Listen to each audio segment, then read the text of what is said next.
നിങ്ങള് ഒരു വോയിസ് എന്റെ ചിത്രം ഉൾപ്പെടെ വെച്ച് കൊടുത്തതിന് ശേഷം എന്റേതാണോ എന്ന് ചോദിക്കുന്നതിന്റെ ആധികാരിക മെഗ ഏറെ നാളുകൾക്ക് ശേഷം രാഹുൽ മാങ്കൂട്ടം വിഷയം വീണ്ടും ചർച്ചയാകുന്നു.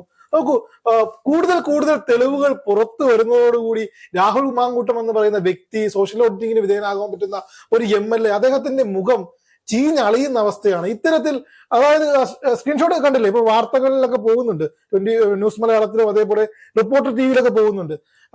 I want make you pregnant എന്ന് പറയുകയാണ്. അപ്പൊ പറഞ്ഞ് പിൽസ് മുഖ്യം ശരീരബന്ധത്തിൽ ഏർപ്പെടുന്നതിന് മുമ്പ് അപ്പൊ പറയാണ് no no no I want മറ്റതെന്ന രീതിയിലുള്ള പറയുകയാണ്. ഈ രാഹുൽ എന്താണ് ചിന്തിക്കുന്നത്? ഈ വീണ്ടും വിവാദത്തിൽ പെടുക എന്ന് പറഞ്ഞാല് ആദ്യത്തെ വിവാദം അവസാനിച്ചിട്ടില്ല. അതെങ്ങനെയോ മറ്റു കാര്യങ്ങൾ വന്ന് മൂടപ്പെട്ടു പോയി എന്നുള്ളത് മാത്രമേ ഉള്ളൂ. അത് അസാമാന്യ ചർമ്മബലമാണ്. ഇപ്പോൾ ബൈറ്റ് കാണുകയായിരുന്നു, എന്ന് പറഞ്ഞ് അടിച്ചുകൊണ്ടിരിക്കുകയാണ്. അതായത് ചോദിക്കുന്ന മറുപടിയില്ല. സത്യസന്ദേശം നിങ്ങളുടെയാണോ? മൗനം. ആരോപണം ഉള്ളതാണോ? അല്ല എന്ന് പറയാനുള്ള ആർജവം കാണിക്കുന്നില്ല. നിയമപരമായി മുന്നോട്ട് പോകും. നിയമപരമായി എന്താണ് ഇത്ര കാലമായിട്ട് മുന്നോട്ട് പോകാത്തത്? മുന്നോട്ട് പോയാൽ ചട്ടിയിലാവും എന്നുള്ള കാര്യം രാഹുൽ മാങ്കൂട്ടവുമായി അടുത്ത് നിൽക്കുന്ന വൃത്തങ്ങൾക്കും എല്ലാം കൃത്യമായി അറിയുന്ന കാര്യമാണ്. പിന്നെ കിടന്നങ്ങ് മെഴുകുവാണ്. ഗോകുലെ മോനെ, മറ്റേ സിനിമയിലുണ്ടല്ലോ, ഏതാണ് ഇന്ത്യൻ പ്രണയതയില് നമ്മളെ ഇന്നസെന്റ് പറയുന്നൊരു ഡയലോഗ് ഉണ്ട്, മോനെ ജിമ്മി, മോനെ ഗോകുലെ, ഇങ്ങനെയൊക്കെ വിളിക്കുമ്പോൾ റിപ്പോർട്ടർമാര്, ഇവിടുത്തെ മുഖ്യധാരാ മാധ്യമങ്ങൾ ഈ ഒരു കാര്യത്തിൽ ഇത് ശക്തമായ രീതിയിൽ ഈ ഒരു കാലത്തിൽ അലിഞ്ഞു പോകുന്നതാണ് വിജയം. അവൻ എനിക്കിതൊന്നും പറയാനില്ല എന്ന് പറഞ്ഞ് വീട്ടിനകത്തേക്ക് കയറി പോവുകയല്ലേ. പിന്നെ എന്തിനാണ് പ്രതികരിക്കാൻ വന്നത്? അതെ, സ്ത്രീ സുരക്ഷ, സ്ത്രീകൾക്ക് ഉന്നമനം എന്നൊക്കെ പറഞ്ഞ് ഘോരം പ്രസംഗിച്ച് നടന്ന രാഹുൽ മാങ്കൂട്ടത്തിൽ തന്നെ വീണ്ടും ഇങ്ങനെ ഇത്തരം വിഷയങ്ങളിലേക്ക് വീഴുകയാണ്. എത്ര സംഭവങ്ങളാണ്. ഇപ്പോ ഒരു കുട്ടിയുടെ വിഷയമാണ് ഇപ്പോൾ പൊങ്ങി വരുന്നതെങ്കിൽ പറയപ്പെടാത്ത എത്രയോ സംഭവങ്ങൾ നമ്മൾ മാധ്യമപ്രവർത്തകർക്ക് അറിയാവുന്നതാണ്. ഇത് സ്വന്തം മൂല്യം, തനിക്കൊരു സെലിബ്രിറ്റി സ്റ്റാറ്റസ് ഉണ്ടെന്ന് കുറേയേറെ വർഷങ്ങളായി രാഷ്ട്രീയത്തിൽ പ്രവർത്തനം ആരംഭിച്ച ഒരു വ്യക്തിയാണ്. വിദ്യാർത്ഥി രാഷ്ട്രീയം മുതൽ തുടങ്ങിയ ഒരു വ്യക്തിയാണ്. അല്ല, അന്ന് മുതൽ അയാൾക്ക് അങ്ങനെ ഒരു ധാരണ ഉണ്ടാകണമായിരുന്നു. ഞാനൊരു സെലിബ്രിറ്റി സ്റ്റാറ്റസിലേക്ക് സോഷ്യൽ ഓഡിറ്റിങ്ങിന് ആക്കാൻ സാധ്യതയുള്ള ഒരാളാണ്. എന്നെ ആൾക്കാർ ഓഡിറ്റ് ചെയ്യും, എന്നെ ആൾക്കാർ വീക്ഷിക്കുന്നുണ്ട്, ഞാനൊരു ജനപ്രതിനിധിയാണ്, എന്റെ സ്വഭാവം, എന്റെ മൂല്യങ്ങൾ ആൾക്കാർ എടുക്കാൻ സാധ്യതയുണ്ട്, അവർ കാണുന്നുണ്ട് എന്നുള്ള ബോധ്യം ഇയാൾക്കില്ലേ എന്നുള്ളതാണ് ചോദ്യം. തീർച്ചയായിട്ടും, ഉറപ്പായിട്ടും ഈ പെൺകുട്ടിയെ കുറ്റം പറയുന്ന ഒരുപാട് മനുഷ്യരെ കാണുന്നു. എനിക്ക് മനസ്സിലാകുന്നില്ല എങ്ങനെയാണ്. ഞാനിപ്പോ ഇത് പറയും, നമ്മളിപ്പോ ഒരുപാട് വീഡിയോകൾ കാണുന്നു, രാഹുൽ മാങ്കൂട്ടത്തിനെ പരോക്ഷമായി വിമർശിക്കുന്ന ഒരുപാട് കമന്റുകൾ വരും. അതിനടിയിൽ വരുന്നത് എന്താണ്? നാണമുണ്ടോ, മാനമുണ്ടോ, ലിങ്ക് ഉണ്ടോ ചേട്ടാ എന്ന് ചോദിക്കുന്ന പൊതുസമൂഹം, സപ്പോർട്ട് ചെയ്യുന്ന ഒരു സമൂഹമാണ് രാഹുലിന് ചുറ്റും നിൽക്കുന്നത്. അവർക്ക് കൃത്യമായ മാനസിക രോഗമാണെന്ന് തന്നെയാണ് ഈ ഘട്ടത്തിൽ പറയാൻ കഴിയും. നോക്കൂ, രാഹുൽ മാങ്കൂട്ടത്തിന്റെ ഒരു കരിയർ എടുത്തു നോക്കുക. വിദ്യാസമ്പന്നനായ ഒരു വ്യക്തി, യൂത്ത് കോൺഗ്രസിന്റെ സംസ്ഥാന അധ്യക്ഷനായത് തന്നെ കള്ളവോട്ട് അല്ലെങ്കിൽ വ്യാജ ID കാർഡ് നിർമ്മിച്ചാണ് എന്നുള്ള ആരോപണമുണ്ട്. എനിക്ക് പ്രധാനമായിട്ട് സംശയം, ഈ യൂത്ത് കോൺഗ്രസിന്റെ സംസ്ഥാന അധ്യക്ഷൻ അല്ലെങ്കിൽ DYFIയുടെ സ്റ്റേറ്റ് സെക്രട്ടറി എന്ന് പറയുന്നതൊക്കെ ഒരു സംഘടനാ ചുമതല എന്നൊക്കെ പറയുന്നത്, ഇത് ഒരുപാട് സമയം തികയാത്ത ആൾക്കാരെയാണ് നമ്മൾ കാണുന്നത്. പക്ഷെ ഈ ചാനൽ ചർച്ചകളിലൊക്കെ വന്ന് സജീവമായിരിക്കുന്ന രാഹുൽ മാങ്കൂട്ടത്തിൽ ഇതിന് എവിടെയാണ് സമയം? നോക്കൂ, AICCക്ക് പരാതി കൊടുത്തിരിക്കുന്നത് കേരളത്തിലെ ഒരു മുതിർന്ന നേതാവിന്റെ മകളുമായി ബന്ധപ്പെട്ട് 3 IAS ഓഫീസർമാരുടെ പരാതിയുമായി VD ശശി. ഞാൻ പറയുന്ന വേറൊരു കാര്യം, കേരളത്തിലെ കോൺഗ്രസ് പല കാര്യങ്ങളിലും തെറ്റിപ്പിരിഞ്ഞ് നിൽക്കുകയാണെങ്കിലും മുഖ്യമന്ത്രി സ്ഥാനത്തിന് അടി ഉണ്ടാക്കുകയാണെന്ന് പറയുന്നത് രമേശ് ചെന്നിത്തലയും VD ശശിനും ഒറ്റ പോയിന്റിൽ രാഹുൽ മാങ്കൂട്ടത്തിനെ ഇനി അടിപ്പിക്കരുത് എന്ന് പറയുന്ന ഒറ്റ പോയിന്റിൽ അവർ ഒരുമിച്ചിരിക്കുന്നത്. കഴിഞ്ഞ ദിവസം ക്യൂവിന് കൊടുത്തൊരു ഇന്റർവ്യൂവിൽ ഇത് രമേശ് ചെന്നിത്തല പറയാതെ പറയുന്ന ഒരു സാഹചര്യം ഉണ്ടായി. അതായത് കൃത്യമായ തെളിവുകൾ അവർക്ക് ലഭിച്ചിട്ടുണ്ട്. പല കേസുകൾ ഇനി പുറത്തു വരാനുണ്ട്. അപ്പോൾ ഇപ്പോൾ പുറത്തു വന്നിരിക്കുന്ന ചാറ്റ് കേരളത്തിലെ ജനമനസ്സിനെ, ജനങ്ങളെ ഒന്നാകെ ഞെട്ടിക്കുന്ന ഇത്രയും ഒരു വൃത്തികെട്ടവൻ ആണോ? അല്ലെങ്കിൽ ഇവർക്ക് കൊടുക്കുന്ന ജനപിന്തുണ നൽകുന്ന ആ പ്രിവിലേജ് ആയിട്ടുള്ള പിള്ളേർക്ക്, അല്ലെങ്കിൽ ഒരു യൂത്ത് ഗ്യാങ്, അല്ലെങ്കിൽ PR സംവിധാനത്തിന്, അല്ലെങ്കിൽ ഈ പാലക്കാട്ട് എടുത്തുയർത്തി മാലയിട്ടും അതേപോലെ തന്നെ പൊന്നാട അണിയിച്ചും സ്വീകരിച്ചിട്ടുള്ള ജനങ്ങൾക്ക് ഇത് കാണുമ്പോൾ മനസ്സിലാകുന്നില്ല എന്നാണ് എന്റെ ചോദ്യം. പരിഹാരം കഴിക്കുന്ന മനുഷ്യർക്ക് മനസ്സിലാകും ഇത് വ്യാജമല്ലെന്നും. ഇനി ഇതിനെ സപ്പോർട്ട് ചെയ്യുന്ന ഒരു വിഭാഗം ആൾക്കാരുണ്ട്, എന്തുകൊണ്ട് ആ പെൺകുട്ടി പരാതിയുമായി മുന്നോട്ട് വരുന്നില്ല എന്ന് എനിക്കിപ്പോഴും മനസ്സിലാകുന്നില്ല.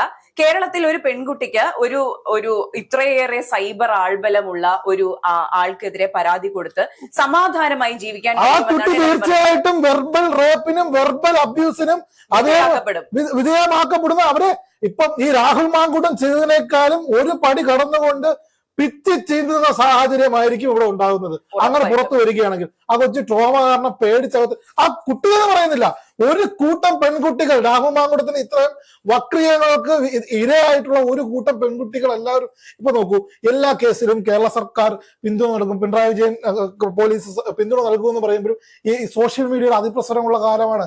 ഒരു കാര്യങ്ങൾ ഒരു പൊട്ടുപോലെ വന്ന് സോഷ്യൽ മീഡിയയിലേക്ക് വീഴുന്നു. അത്തരം ഒരു സാഹചര്യത്തിൽ ഈ കൊച്ചിനെ ഏതൊക്കെ തരത്തിൽ വെർബൽ അബ്യൂസും വെർബൽ റേപ്പും ചെയ്യാൻ നോക്കിയിരിക്കുന്ന കഴുകൻ കണ്ണുകളുമായിരിക്കുന്ന ഒരു കൂട്ടമാണ് രാഹുൽ മാങ്കൂട്ടത്തിലൂടെ സഞ്ചരിക്കുന്നത്. അതെ അതെ. അതിനൊപ്പം തന്നെ ഇപ്പോഴും ആ പെൺകുട്ടി രാഹുൽ മാങ്കൂട്ടത്തിന്റെ ഇമോഷണൽ മാനിപ്പുലേഷന് വിധേയാക്കപ്പെട്ട് നിൽക്കുകയാണെന്ന് ഞാൻ വിശ്വസിക്കുന്നു.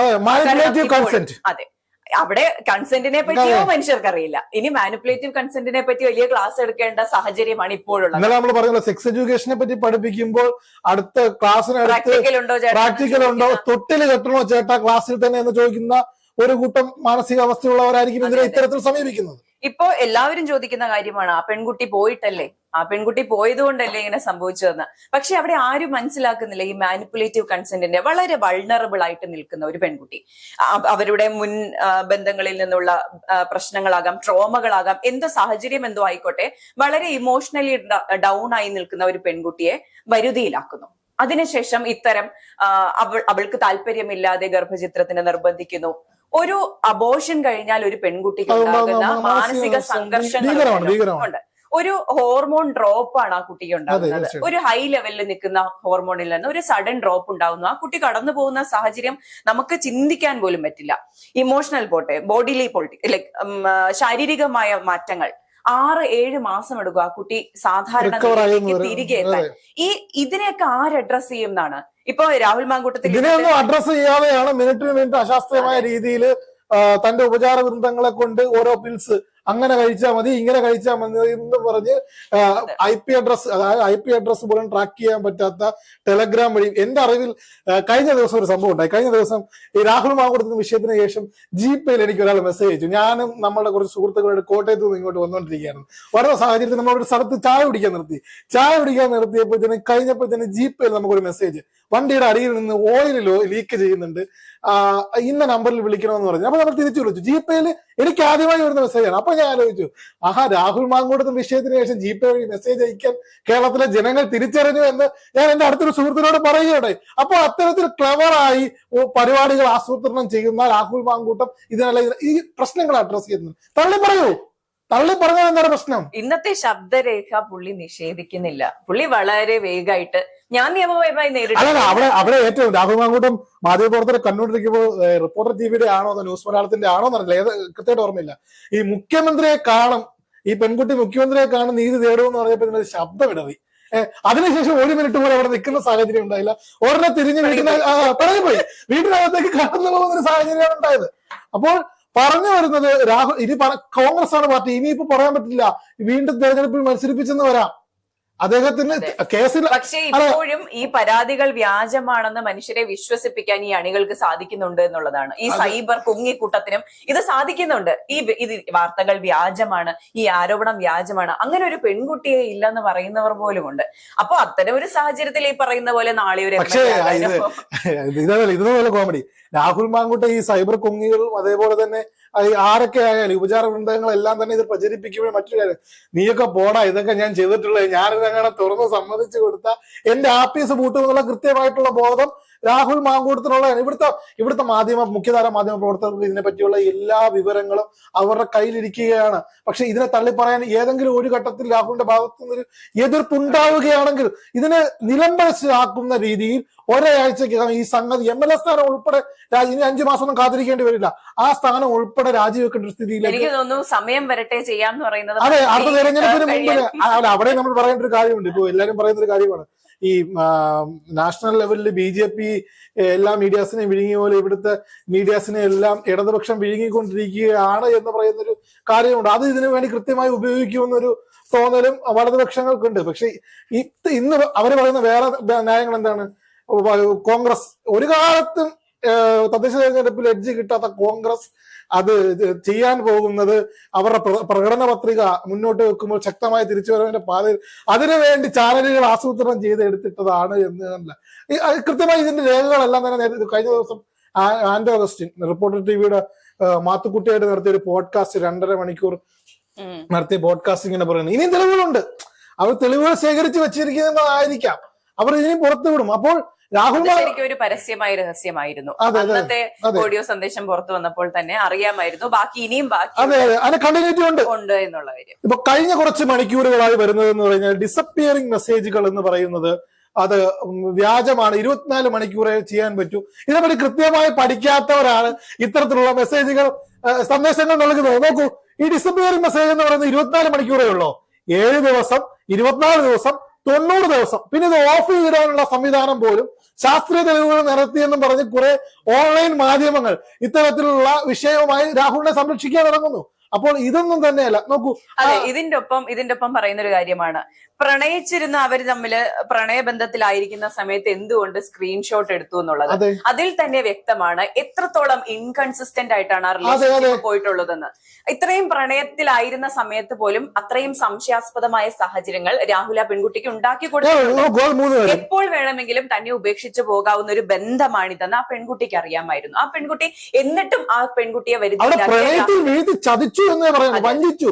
അതായത് അപ്പൊ ഉന്നയിക്കാവുന്ന ഒരു വാദം എന്ന് പറഞ്ഞാൽ പ്രണയമാണോ സംശയമാണോ ഏതാണ് ഇക്വലൈസർ എടുക്കുന്നത്. ഇപ്പൊ നോക്കൂ, ഞാനൊരു പെൺകുട്ടിയെ പ്രണയമാകുന്നു, നമ്മൾ അങ്ങോട്ടും ഇങ്ങോട്ടും ചാറ്റ് ചെയ്യുന്നു, നമ്മൾ നേരിട്ട് കാണുമ്പോൾ അവിടുത്തെ ഒരു വേവ് ഓഫ് ഇന്റിമസി എന്ന് പറയുന്നത് എപ്പോഴും പ്രണയത്തിന് തന്നെയായിരിക്കും മുൻകൂട്ടം. ഇപ്പോൾ നിർത്തുന്ന വാദം എന്താണ്? രാഹുൽ മാങ്കൂട്ടം ഇങ്ങനെയുള്ളതാണ്.